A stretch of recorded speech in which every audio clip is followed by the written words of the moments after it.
En el vasto escenario de la historia romana, pocos nombres evocan una mezcla tan contradictoria de respeto y repulsión como el de Tiberio César Augusto.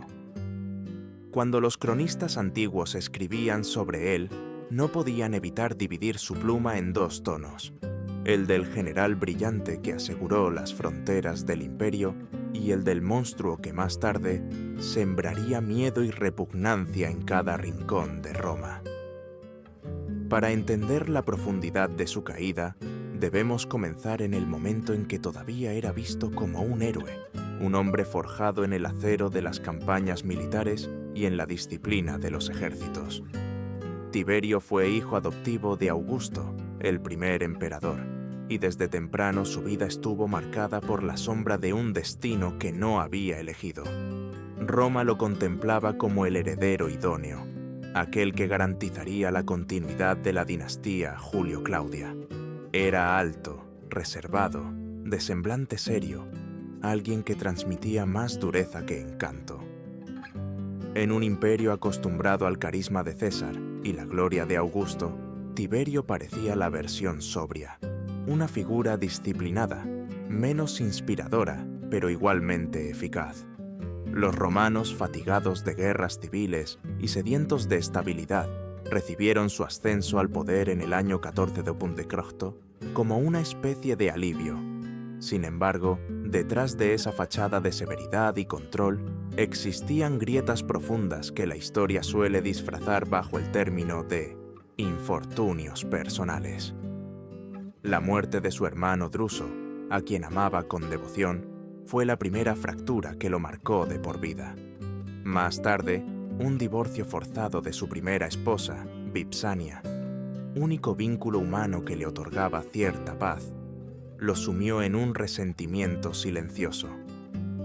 Para colmo, se vio obligado a casarse con Julia, la hija de Augusto, célebre por su libertinaje y desprecio hacia él. El matrimonio se convirtió en un tormento público, una humillación constante que Tiberio soportó en silencio, alimentando en su interior un rencor cada vez más corrosivo. La Roma del cambio de era no era un lugar indulgente, era un hervidero de rumores, una arena donde la política se mezclaba con la crueldad y la intriga.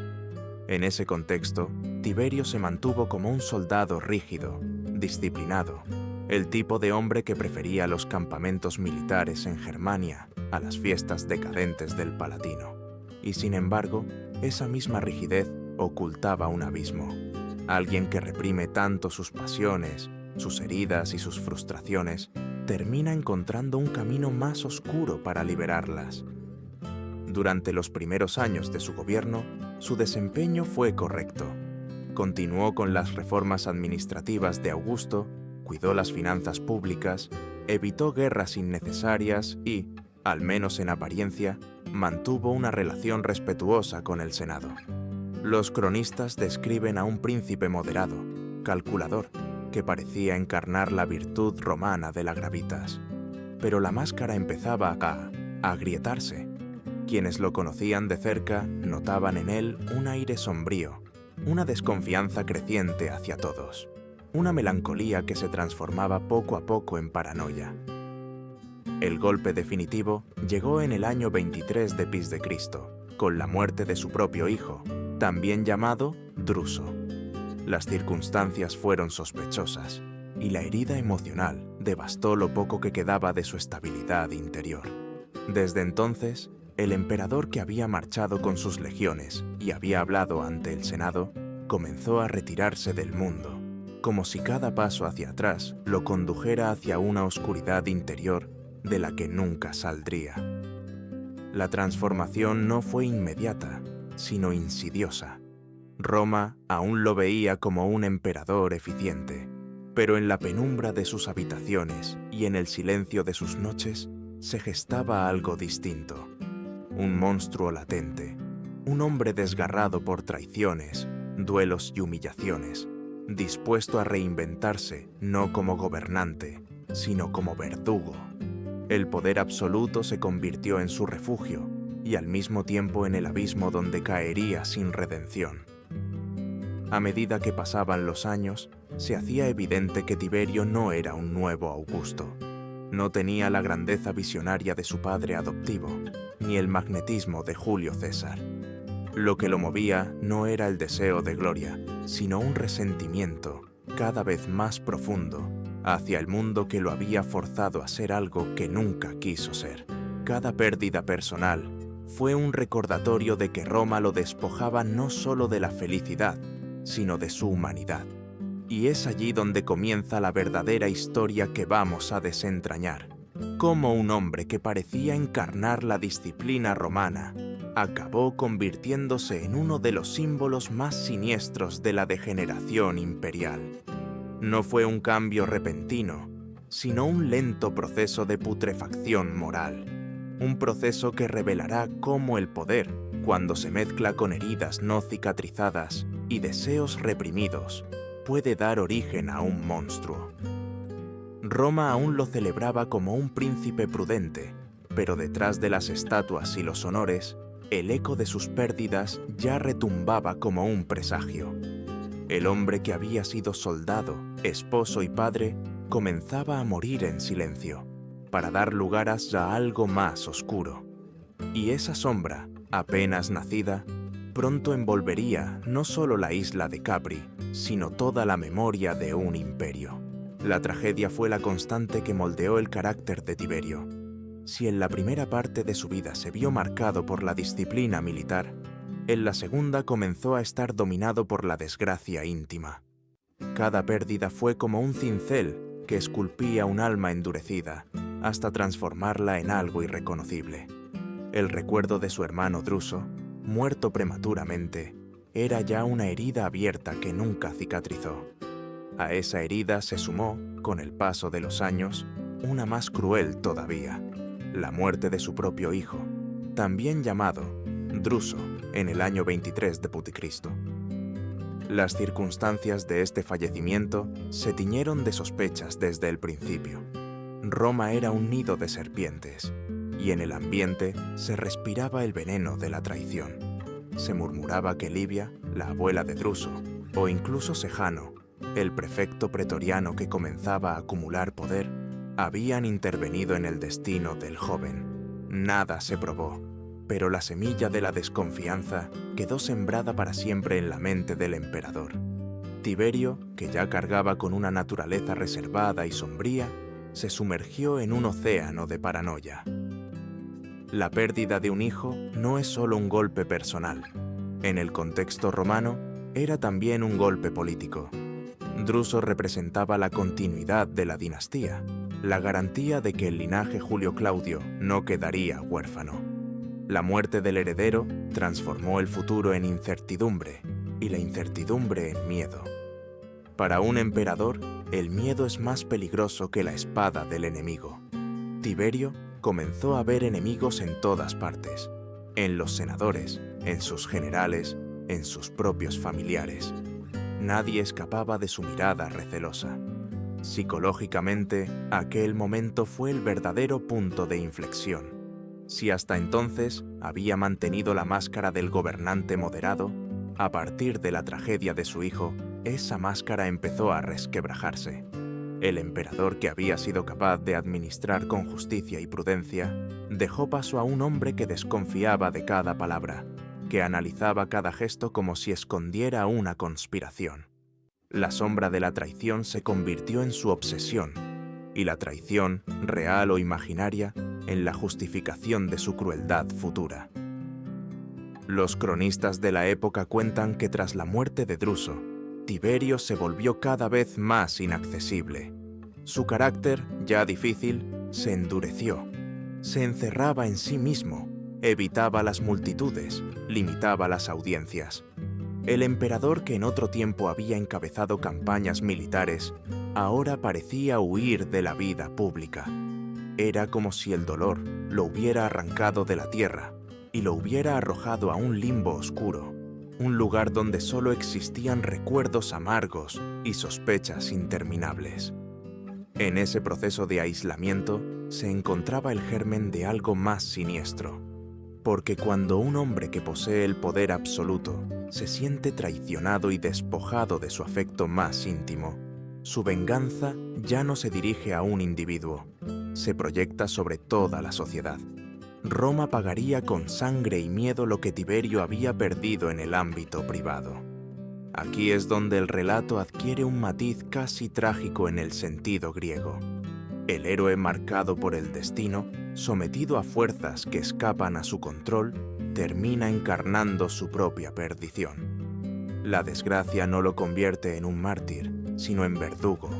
Su dolor no genera compasión, sino crueldad. Así, Tiberio pasó de ser un hombre herido a convertirse en un hombre peligroso.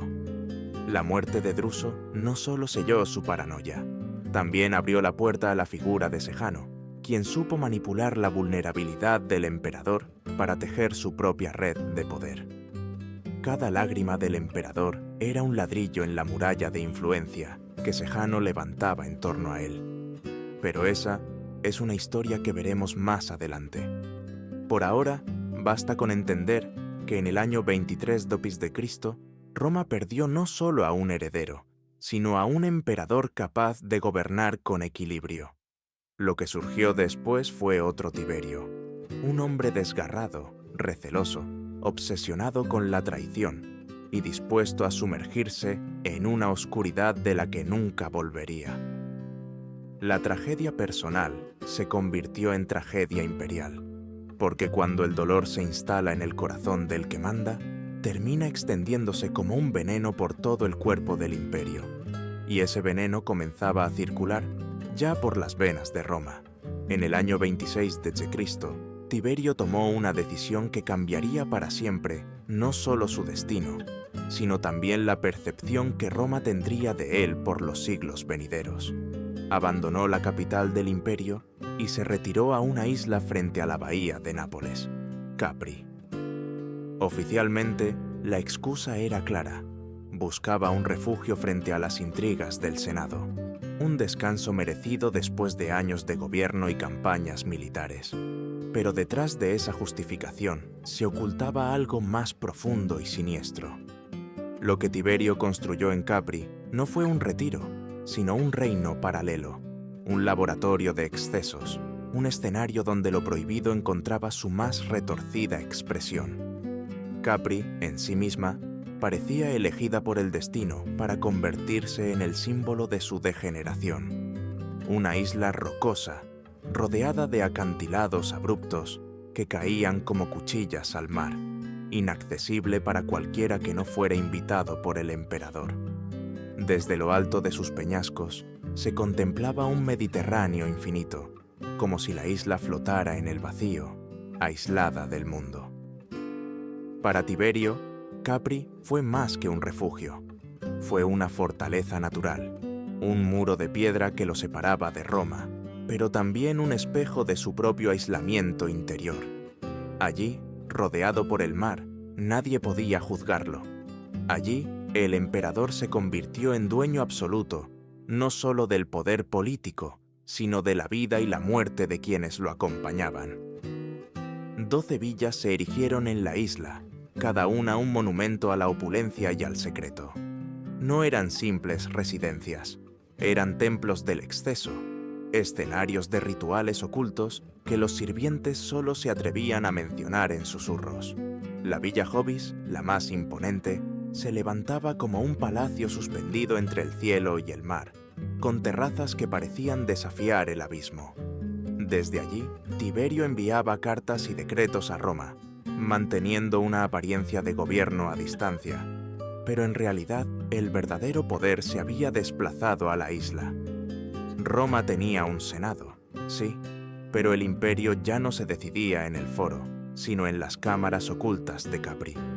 El aislamiento físico de la isla coincidía con el aislamiento mental del emperador. Rodeado de aduladores, de soldados leales y de esclavos sin voz, Tiberio encontró el escenario perfecto para liberar las pulsiones que en Roma habría tenido que contener.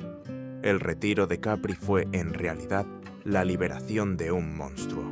Los romanos, acostumbrados a los rumores, comenzaron a escuchar historias cada vez más inquietantes. Capri no era ya un lugar de descanso, sino un infierno en miniatura. Se decía que las noches estaban llenas de gritos ahogados, que las aguas que rodeaban la isla escondían más de un cadáver, que las villas brillaban con banquetes donde la moral se desintegraba. Los cronistas antiguos, como Suetonio y Tácito, relatan escenas que oscilan entre lo increíble y lo insoportable, pero lo cierto es que el mero hecho de que los romanos las creyeran muestra hasta qué punto Capri se había convertido en un símbolo del terror. Para comprender la magnitud de este cambio, basta imaginar lo que significaba que el emperador, la figura más poderosa de la tierra conocida, se retirara de la vida pública para encerrarse en un enclave privado. Roma, que había visto desfilar a héroes y a tiranos, no estaba preparada para un gobernante ausente que prefería la compañía de sombras a la de su propio pueblo. La isla no era solo una fuga del mundo, era una declaración de desprecio hacia la república moribunda y hacia la idea misma de gobierno compartido. En Capri, Tiberio dejó de ser un príncipe del Senado y se transformó en algo mucho más temido. Un soberano absoluto, oculto tras muros y mares, inalcanzable, rodeado de un aura de misterio y violencia. Allí comenzó a reinar no el hombre, sino la sombra. Y esa sombra pronto revelaría hasta qué punto la soledad y el poder pueden descomponer a un ser humano. El retiro de Roma marcó un antes y un después. La capital se quedó con las ruinas de un senado temeroso y con las cartas frías del emperador ausente. Capri, en cambio, se convirtió en un centro de corrupción donde se incubaban las más terribles leyendas. No se trataba ya de un emperador que gobernaba desde lejos. Se trataba de un emperador que había dejado de pertenecer al mundo de los hombres para construir, en una isla aislada, su propio infierno personal. En Capri, el poder de Tiberio tomó forma de piedra y mármol. 12 villas se levantaron como templos profanos, dedicados no a los dioses, sino a los instintos más oscuros del emperador.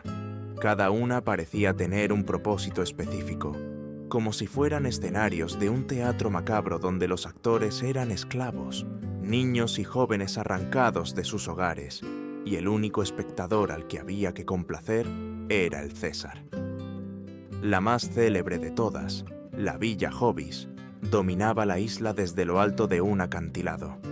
Era un palacio inmenso, con columnas de mármol, fuentes, jardines y terrazas que se precipitaban sobre el mar azul. Pero tras la majestuosidad arquitectónica se escondía una atmósfera cargada de secretos. Allí, en cámaras cerradas, Tiberio daba rienda suelta a su imaginación depravada. Los cronistas hablan de murales obscenos decorando las paredes, de esculturas eróticas traídas de Grecia y del Oriente, de rollos de papiro llenos de escenas prohibidas que el emperador coleccionaba como si fueran manuales para su propio placer. La Roma republicana había tolerado, incluso celebrado, una vida marcada por el exceso y la sensualidad. Los banquetes, los juegos eróticos y la exhibición de libertinaje formaban parte de la élite. Pero lo que Tiberio hacía en Capri no era libertinaje, era ingeniería del vicio.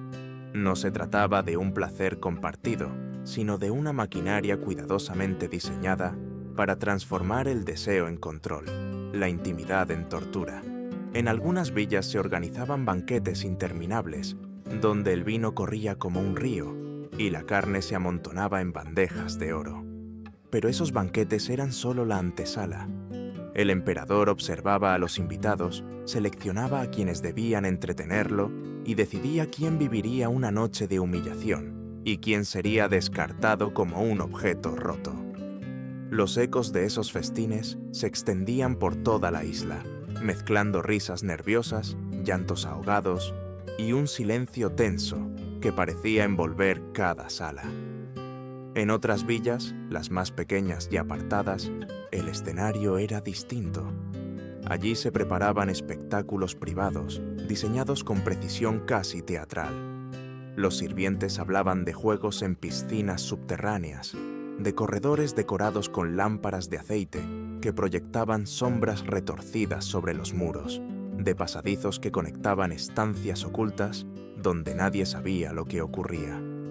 Cada espacio estaba pensado para alimentar la imaginación del emperador, para sorprenderlo, para arrastrarlo a nuevas formas de degradación. Lo más perturbador era la participación forzada de los más vulnerables. Jóvenes traídos desde las provincias, hijos de familias empobrecidas, incluso niños arrancados de sus hogares, eran instruidos en papeles específicos. Algunos eran entrenados como músicos, otros como bailarines, y otros en habilidades aún más oscuras que el lenguaje de la época apenas se atrevía a nombrar. Los cronistas usaron metáforas, peces, corrientes, juegos acuáticos, pero detrás de esas palabras suaves se escondía una verdad brutal. La niñez se convertía en instrumento de placer y la inocencia era sacrificada en altares de mármol. Los nobles romanos, acostumbrados a la decadencia, quedaban desconcertados cuando escuchaban los rumores, porque incluso en una sociedad que toleraba la prostitución, la orgía y el desenfreno, lo que ocurría en Capri superaba todos los límites conocidos. No era solo el exceso, era la frialdad con la que el emperador convertía a seres humanos en piezas de un tablero, sin nombre ni dignidad, como si fueran juguetes descartables. Capri se transformó en un microcosmos de poder absoluto, una isla donde no existían leyes, ni senado, ni tradición que limitara al César. Allí, Tiberio no era el emperador de Roma, era un dios oscuro que jugaba con vidas humanas.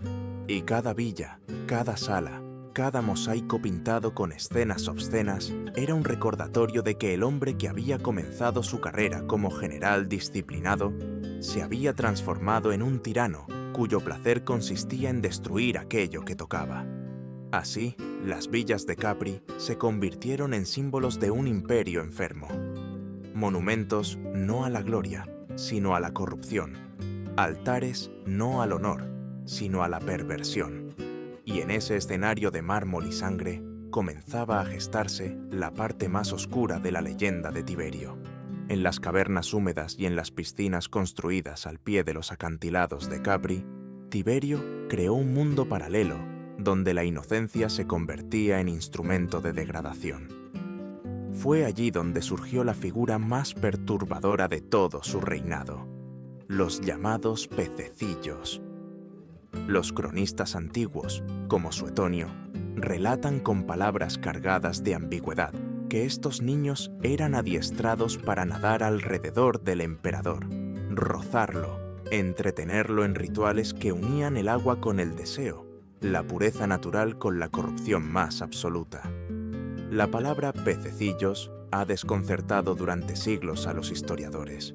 Algunos la interpretan como un eufemismo, otros como una metáfora inventada para suavizar lo insoportable.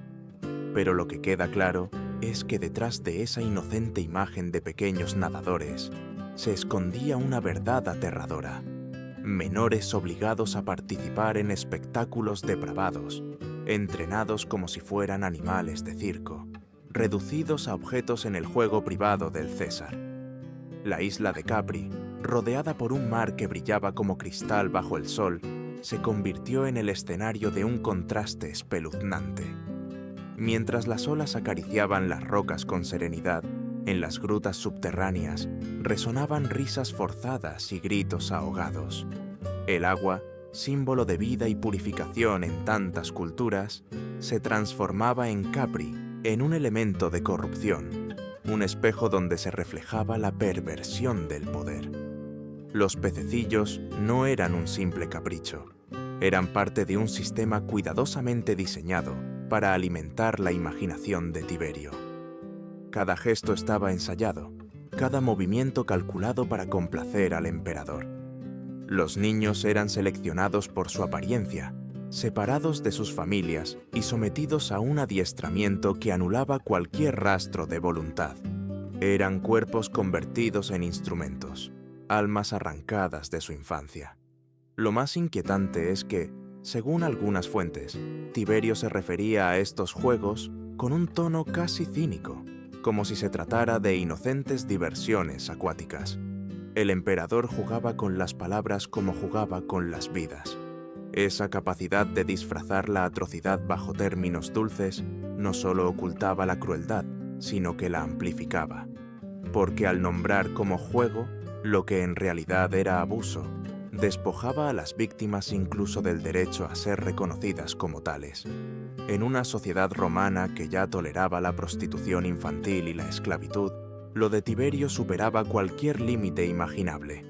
No era el libertinaje del pueblo, ni la decadencia de los banquetes aristocráticos. Era un sistema institucionalizado, organizado desde la cúspide del poder. Lo que en Roma podía ser tolerado como vicio privado, en Capri se convertía en política de Estado, porque emanaba directamente del emperador. Algunos sirvientes, aterrados, dejaron testimonios anónimos que con el tiempo llegaron a oídos de cronistas. Se hablaba de niños tan pequeños que apenas sabían hablar, forzados a entrar en piscinas heladas para divertir a Tiberio.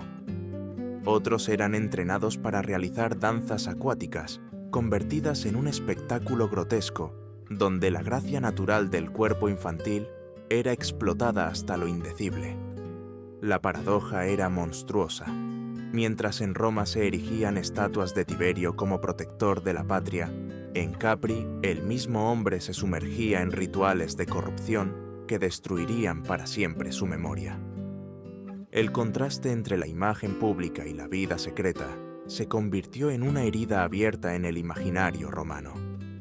El agua de Capri, que debía simbolizar frescura y pureza, se cargó de un simbolismo oscuro. Allí no había limpieza ni redención, solo el eco de una infancia rota. Y cada vez que el emperador se sumergía entre sus pececillos, más se hundía también en el abismo moral del que ya nunca saldría. Si los pececillos representaban la faceta lúdica y grotesca de las obsesiones de Tiberio, las Spintriae eran la materialización de un sistema mucho más organizado y perverso. Bajo ese nombre enigmático, que todavía hoy provoca escalofríos entre los historiadores, se ocultaba una institución secreta dedicada a adiestrar a jóvenes para convertirse en servidores exclusivos del deseo imperial. No eran esclavos comunes, ni concubinos improvisados. Eran criaturas moldeadas desde la infancia para un único propósito, reducidas a objetos de gratificación en un experimento que convirtió la perversión en disciplina. Las fuentes antiguas hablan de niños y adolescentes arrancados de sus familias, vendidos por padres desesperados o secuestrados en las provincias más remotas del imperio. Una vez en Capri, perdían su identidad, sus nombres y hasta sus recuerdos. Lo único que conservaban era un cuerpo que ya no les pertenecía. Allí, en las villas ocultas tras muros de mármol y jardines perfumados, comenzaba el entrenamiento. Aprendían a obedecer sin rechistar, a sonreír aunque estuvieran destrozados, a ejecutar gestos y actos que ni la lengua latina tenía palabras para describir. El término Spintriae llegó a convertirse en sinónimo de lo innombrable. Tan cargado de infamia estaba que en la Roma posterior apenas se atrevía a mencionarse. Era como si todo un lenguaje hubiera sido corrompido, y al no poder soportar el peso de esa corrupción, la sociedad optara por el silencio. Ese silencio es quizá la prueba más fuerte de que lo que ocurría en Capri no era simple rumor, sino una herida colectiva tan profunda que se transmitió de generación en generación como un eco de terror. La existencia de las Spintriae revela también algo esencial. Tiberio no actuaba solo. Para mantener esa maquinaria depravada, necesitaba cómplices. Nobles, oficiales y sirvientes participaban en el reclutamiento y el adiestramiento. Algunos padres, cegados por la ambición, ofrecían a sus propios hijos como moneda de intercambio para obtener favores imperiales. Otros, temerosos de perder su posición, callaban y colaboraban, convencidos de que el silencio era la única garantía de supervivencia. La corrupción no estaba solo en el emperador, sino en toda una red que aceptaba la degradación como precio del poder. La rutina de las Spintriae estaba diseñada para anular cualquier humanidad. Vivían aislados, sin contacto con el exterior, obligados a ensayar escenas y rituales inventados por la mente del emperador. El castigo por desobedecer era brutal, desde palizas hasta desapariciones definitivas. Quienes sobrevivían eran marcados para siempre, cuerpos que parecían jóvenes pero almas envejecidas por el horror. Y quienes ya no satisfacían los caprichos del César eran descartados sin piedad, a veces arrojados por los acantilados de Capri, donde los guardias se aseguraban de que nadie sobreviviera. Lo más perturbador es que este sistema no era solo físico, sino también simbólico. Tiberio coleccionaba textos eróticos de Grecia y del Oriente, estatuillas obscenas, frescos con escenas depravadas. Todo ello servía de inspiración para crear nuevas formas de degradación. Era como si Capri se hubiera convertido en un templo invertido, un lugar donde lo sagrado no era la virtud, sino la corrupción. Los Spintriae eran los sacerdotes involuntarios de este culto perverso, y Tiberio, su dios oscuro. Para Roma, la noticia de que su emperador había instituido algo semejante fue devastadora. Incluso en una sociedad habituada al libertinaje, la idea de niños y adolescentes, transformados en instrumentos sexuales por orden directa del César, era demasiado. Lo que antes se susurraba como rumor se convirtió en certeza. El hombre que debía proteger al imperio había creado, en una isla aislada, la escuela del demonio. Ese fue el verdadero legado de las Spintriae: demostrar que el poder absoluto no solo destruye al que lo ostenta, sino que puede transformar a todo un sistema en cómplice del mal. Y Capri, con sus villas resplandecientes y sus pasadizos oscuros, quedó marcada para siempre como el lugar donde la infancia fue sacrificada en nombre del placer imperial. Si el cuerpo era un juguete en Capri, el alma se convirtió en el tablero predilecto de Tiberio. El emperador no se contentaba con satisfacer sus instintos físicos. Hallaba un placer aún mayor en desgarrar la mente y el espíritu de quienes lo rodeaban. Era un maestro del tormento psicológico, un verdugo que sabía que el sufrimiento más profundo no siempre brota de la carne desgarrada, sino de la humillación y la desesperanza. Los cronistas narran escenas escalofriantes, condenados a muerte a quienes, en el último momento, Tiberio otorgaba clemencia solo para retirarla días después, prolongando así la agonía de una espera insoportable. El suplicio no era el filo de la espada, sino la incertidumbre, la lenta tortura de la esperanza destruida. En ocasiones, obligaba a padres a presenciar la ejecución de sus hijos.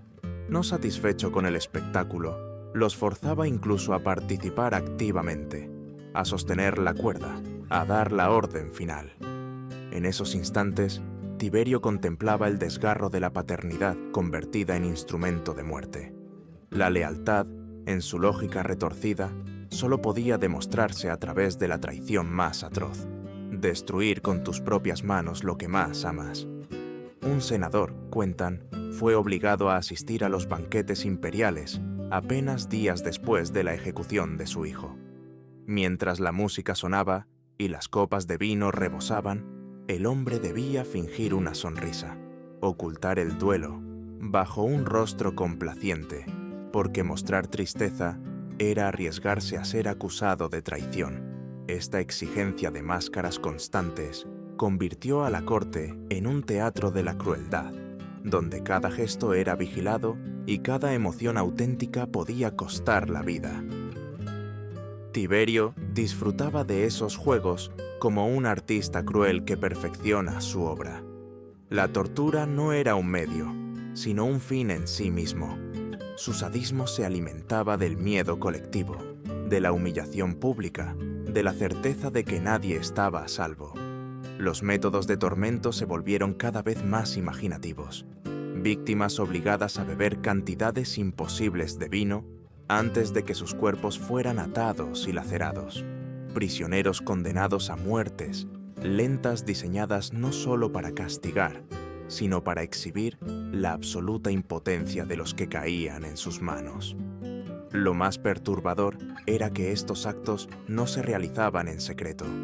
Tiberio quería que se supiera, que el rumor se extendiera por Roma como un veneno. El miedo era su arma política más poderosa.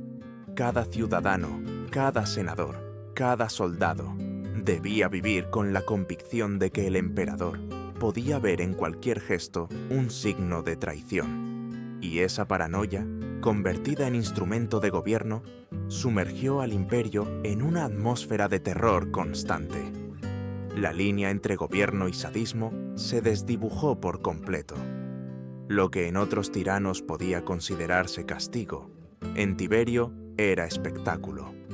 La crueldad dejó de ser una herramienta de control para convertirse en un placer personal. El imperio entero se convirtió en su escenario y el sufrimiento humano en su entretenimiento favorito. Roma, que alguna vez había sido el corazón orgulloso de la República, terminó convertida en una jaula de silencio, donde todos aprendieron a sonreír mientras sangraban por dentro. Y ese silencio, más que las espadas, fue el verdadero triunfo del emperador. En los primeros años de su gobierno, Tiberio había mantenido al Senado en un delicado equilibrio. No lo exaltaba demasiado, pero tampoco lo despreciaba abiertamente. Sin embargo, tras su retiro en Capri, ese organismo que alguna vez fue el orgullo de la República terminó convertido en un fantasma de sí mismo. El Senado romano, que había dictado leyes, debatido con pasión y decidido la suerte de la República más poderosa de la historia, ahora era apenas un coro de hombres temblorosos, aterrados de ser la próxima víctima de la sospecha imperial. La transformación fue brutal. Cada palabra pronunciada en la curia podía convertirse en un arma contra el propio orador. Un gesto, una expresión, incluso un silencio prolongado eran suficientes para despertar sospechas. El imperio entero estaba plagado de delatores, informantes profesionales que se enriquecían señalando supuestos signos de deslealtad. Una simple acusación era prácticamente una sentencia de muerte, porque Tiberio rara vez concedía absoluciones. Los juicios por traición se multiplicaron de manera grotesca. El Senado, en lugar de resistir, se convirtió en cómplice del terror. Los senadores competían por mostrar una lealtad más servil, condenando a colegas sin pruebas sólidas, aprobando confiscaciones que llenaban los cofres del Estado y sus propios bolsillos. Cada condena no era solo un acto de miedo, sino también una oportunidad para obtener beneficios materiales. Así, el terror se convirtió en negocio y la política en una mascarada sangrienta. La atmósfera de la curia era sofocante. Allí donde antes resonaban discursos de oradores ilustres, ahora reinaba un silencio sepulcral. Los pocos que se atrevían a hablar lo hacían para adular al emperador ausente, inventando honores, templos y estatuas en su nombre. Era un teatro grotesco, hombres que fingían veneración mientras ocultaban el pánico en sus ojos. El Senado ya no legislaba ni debatía, obedecía. Lo más irónico es que Tiberio disfrutaba de este espectáculo desde la distancia. Desde Capri enviaba cartas frías, cargadas de sarcasmo, en las que a veces alentaba la persecución y otras fingía clemencia. El efecto era devastador. Nadie sabía qué esperar, y esa incertidumbre era peor que un decreto claro. La amenaza constante de una palabra mal interpretada mantenía a todo el Senado bajo una presión insoportable. La decadencia moral del Senado reflejaba la corrupción del imperio entero. La institución que había dado forma a la gloria de Roma estaba ahora podrida hasta los huesos, reducida a una asamblea de hombres sin voz, cuya única función era legitimar la paranoia del César. Ese colapso no fue solo político, sino también simbólico. Con el Senado roto, Roma perdía para siempre la ilusión de ser una república, bajo la máscara del imperio. El terror de Tiberio había logrado lo que ninguna invasión extranjera había conseguido: quebrar el espíritu del Senado. Y esa fractura dejaría cicatrices que ninguna generación posterior lograría borrar.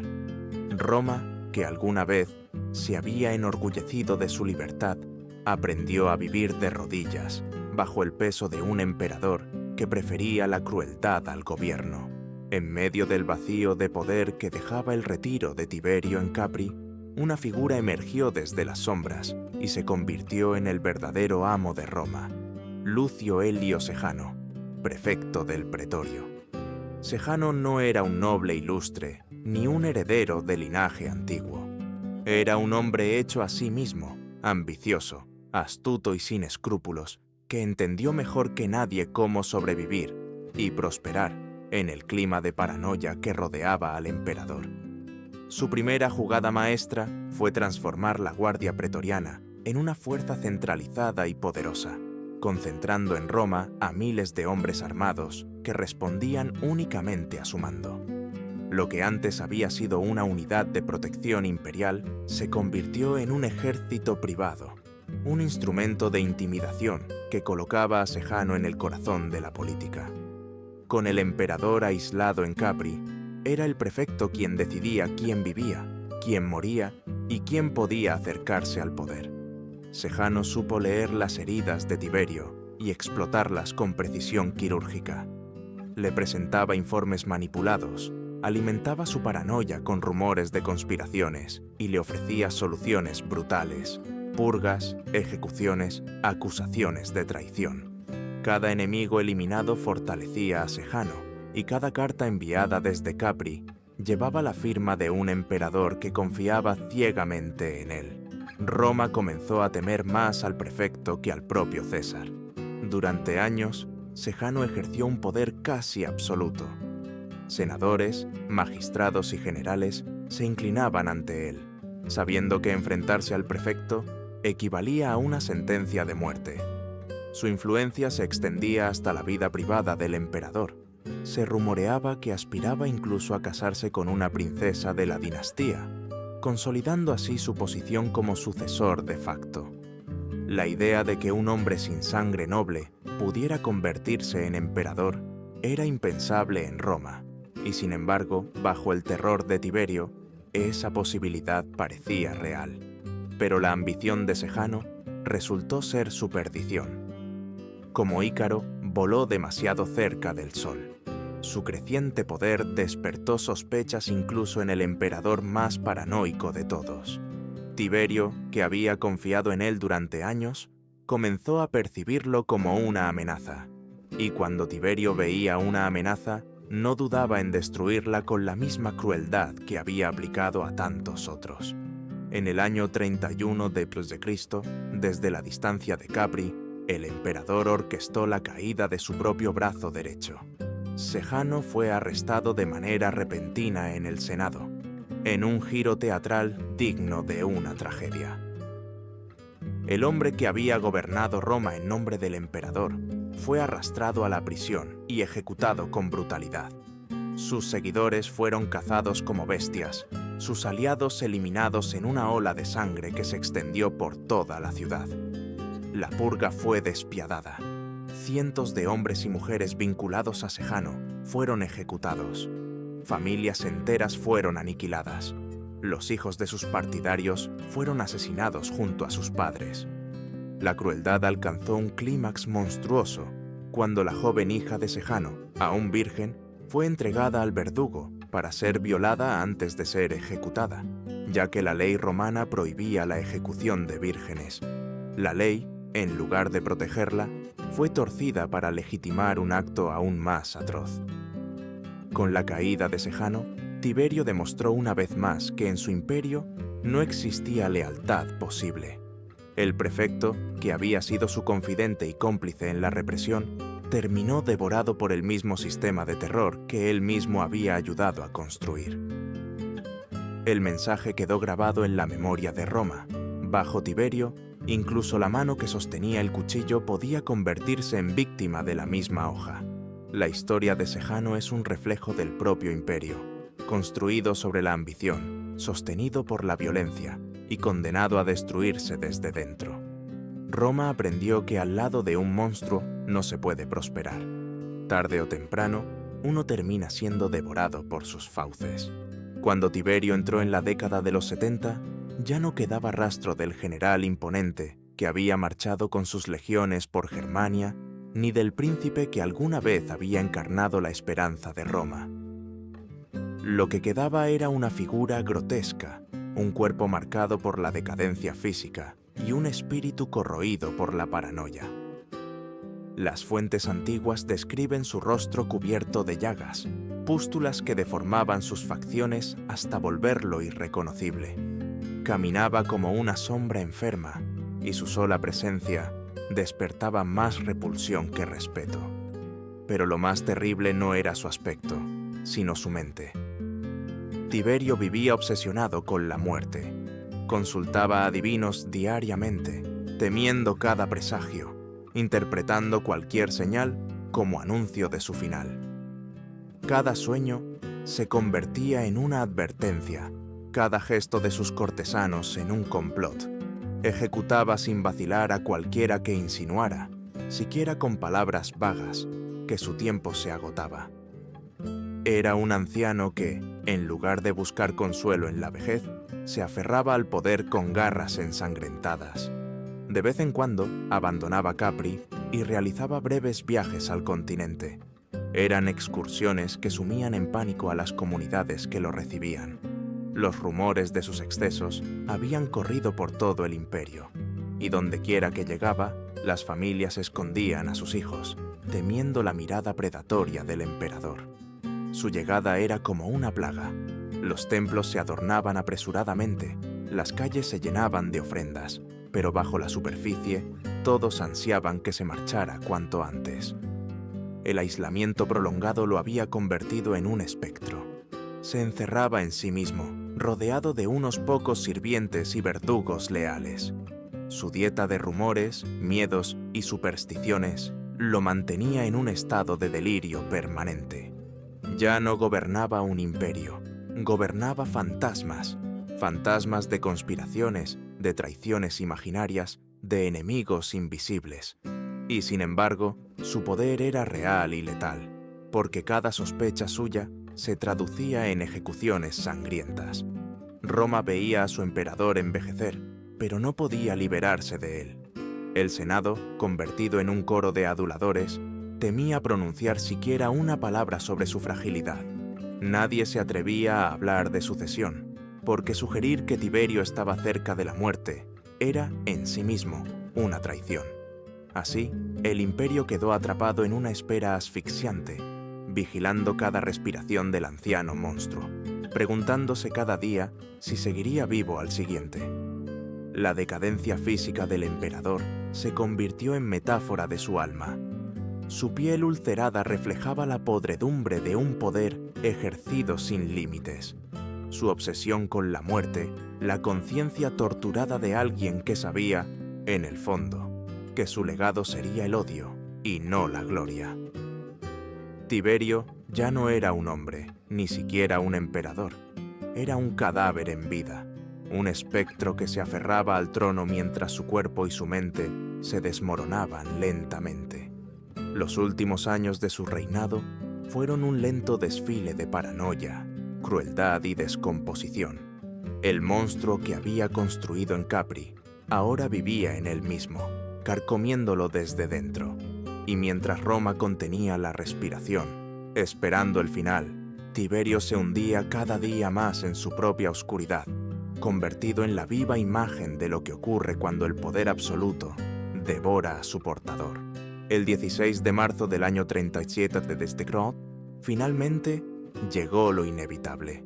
Tiberio murió. La noticia se propagó por Roma como un relámpago, y lo que siguió no fue un luto solemne ni ceremonias cargadas de respeto, sino un estallido de júbilo popular. El pueblo, que había vivido durante años bajo el peso de su sombra, se lanzó a las calles con un grito unánime: ¡Al Tíber con Tiberio! Aquellas palabras no eran solo un insulto, eran la mayor deshonra imaginable en la tradición romana, una condena que se reservaba para criminales, no para emperadores. El odio acumulado durante décadas se desató como una tormenta. Multitudes celebraban su final, bailaban, brindaban, como si la ciudad hubiera sido liberada de una peste.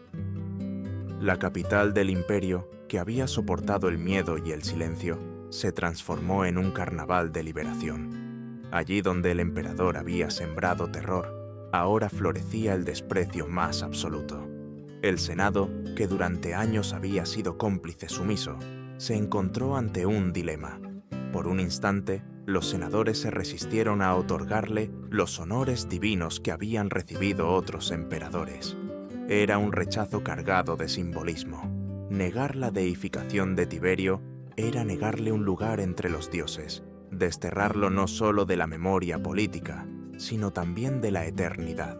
Roma, por primera vez, parecía dispuesta a condenar oficialmente a su propio César. Sin embargo, la política volvió a imponerse.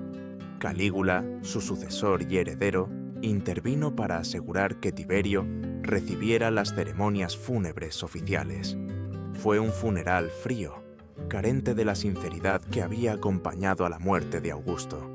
No hubo llanto genuino, no hubo duelo verdadero. Los ritos se cumplieron porque debían cumplirse, no porque nadie deseara honrar su memoria.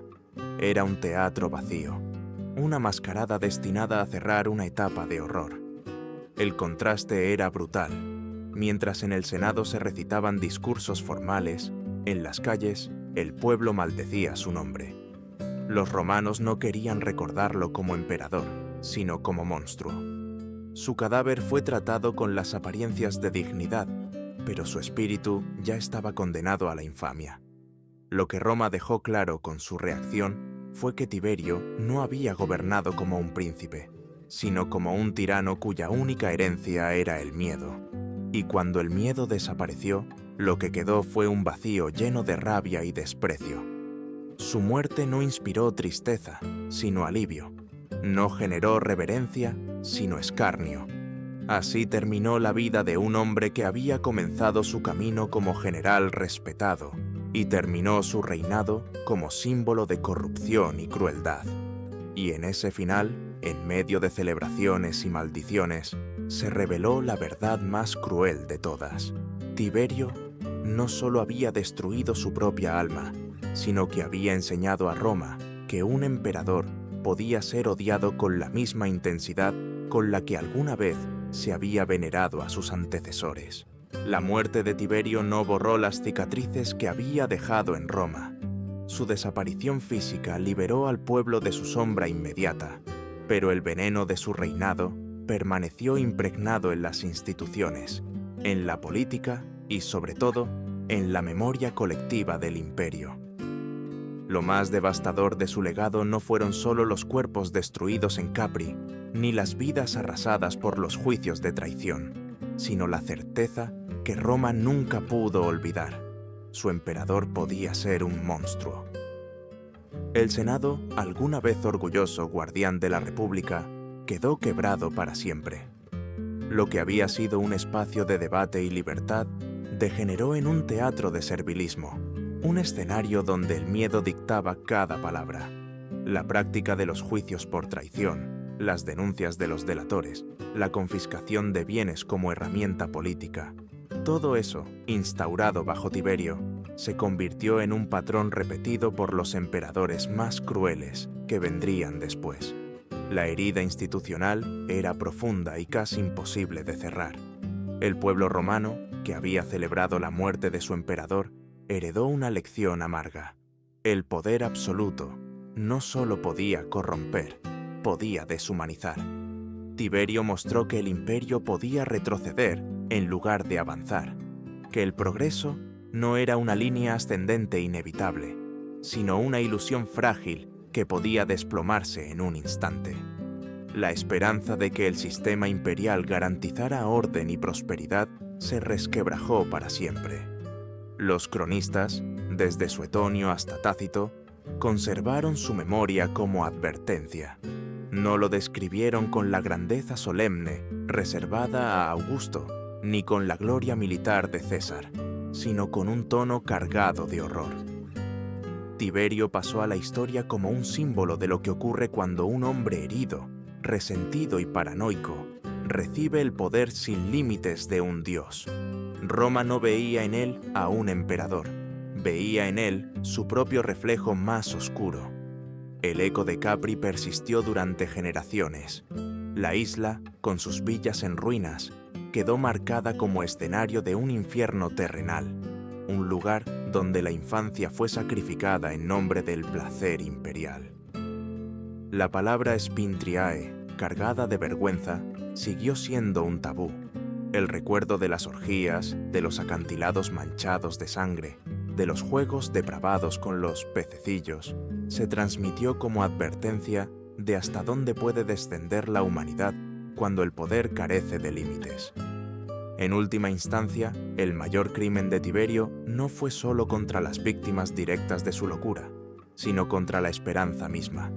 Robó a Roma la fe en su destino, en la idea de que la civilización avanzaba hacia una grandeza inevitable. Demostró que incluso el imperio más poderoso del mundo podía pudrirse desde dentro, no por invasiones extranjeras, sino por los demonios personales de un solo hombre. Tiberio fue, en definitiva, la encarnación de un mensaje sombrío. El mal en esa escala nunca es obra exclusiva de un individuo, sino de un sistema entero que lo tolera, lo alimenta y lo normaliza. Su reinado mostró que cuando la sociedad calla, cuando las instituciones se someten, cuando el miedo reemplaza al honor, entonces el monstruo no solo nace, gobierna. El recuerdo de Tiberio no inspira admiración ni respeto, inspira horror. Y ese horror es su verdadera herencia, un recordatorio eterno de que el poder sin conciencia no eleva, sino que destruye, corrompe y convierte a los hombres en bestias. Roma lo aprendió demasiado tarde, y el mundo entero sigue leyendo su historia como un aviso sobre las profundidades de maldad que puede albergar el corazón humano.